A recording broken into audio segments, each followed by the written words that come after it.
brave or crazy coming here. Japan sends one more franchise westward with Front Mission Evolved, transforming the long-running turn-based strategy series into a story-driven third-person shooter. While anyone familiar with the series will recognize elements like mech customization and a clash between political superpowers, this evolution presents a different game with a different mission altogether. Last chance to back out.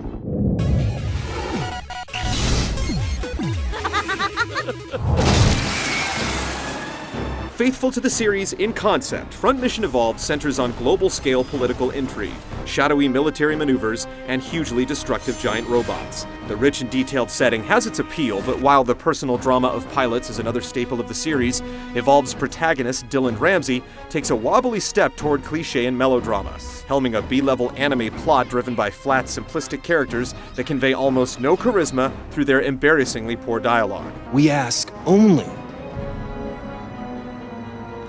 for war. A mysterious power that only a select few can wield works well for the new action-based gameplay, but the tonal shift from semi-believable sci-fi to robot-fueled fantasy works against the distinctive setting to create a bland, generic feel. Good luck, son.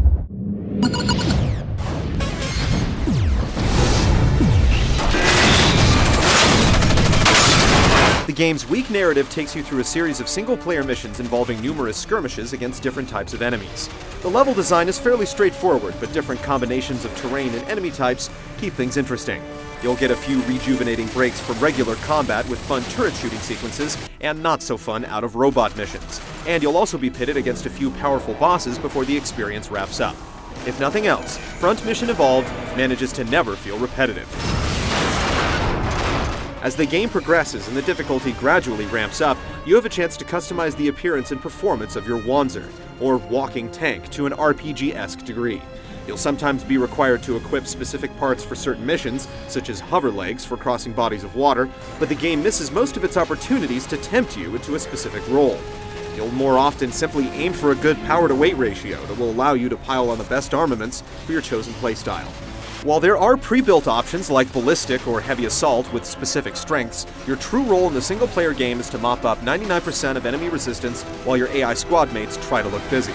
In the multiplayer game, modes like Deathmatch and Team Deathmatch have you facing much more capable opponents, and capture point variant Supremacy and Domination make specialized loadouts and tools like a repair backpack more meaningful choices. Yet the rank-governed access to parts and weapons can create huge gaps in combat effectiveness, leading to substantial balance issues when facing off against players who aren't on your level. It's borderline broken. With a limited number of maps and modes and noticeably scaled-down graphics, think of the multiplayer mode as more of a bonus than a main attraction.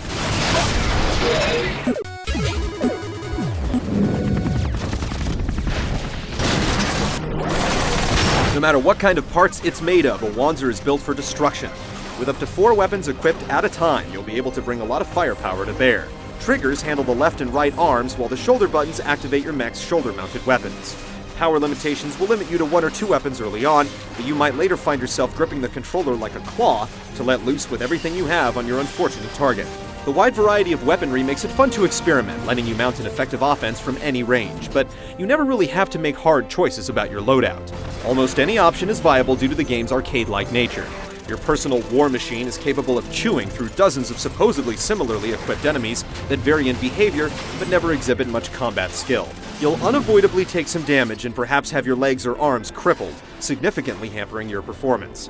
But glowing green health pickups ensure that you're always in fighting shape to take on the next wave of enemies. While it's certainly fun to have the odds in your favor, the balance of power sometimes seems to sway too far. When you're in the mech unloading your massive ordnance, you almost feel as if you're committing a war crime. Yet, when you go man-to-mech armed with only a rocket launcher, you feel as if you're effortlessly destroying a fragile aluminum statue. Likewise, the game's bosses are complete anomalies, with their seemingly normal-sized Wanzers absorbing incredible amounts of damage. The only way to triumph in these endurance tests is through repetitive hit-and-run tactics made feasible by respawning health pickups and your severely limited use of the Edge mode, the time-slowing, double-damage dealing superpower that against any normal opponent functions only as complete and total overkill. But despite the strange sense of balance, you're still likely to have some fun racking up kills with various weapon types, like the always entertaining missile pods.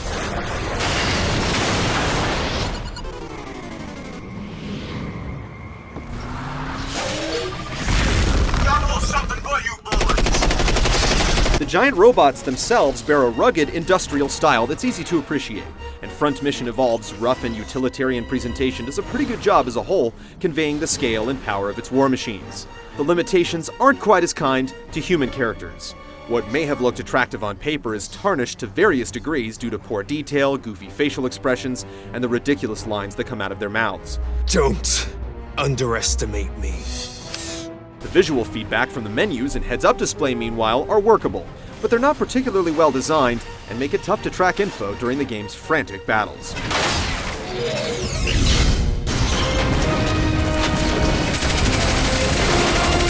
If game series are subject to survival of the fittest, Front Mission isn't quite weak enough to be stamped out of existence, but as a fledgling strain, this one can hardly be expected to thrive. Judged as a pure action game, Evolved isn't bad, with its strong customization element letting you blow things up any way you see fit and creating action that satisfies on a basic level. Unfortunately, Square Enix has squandered many of Front Mission's strengths, This isn't our lucky day. and the game falls well short of its potential. You'll pay for this.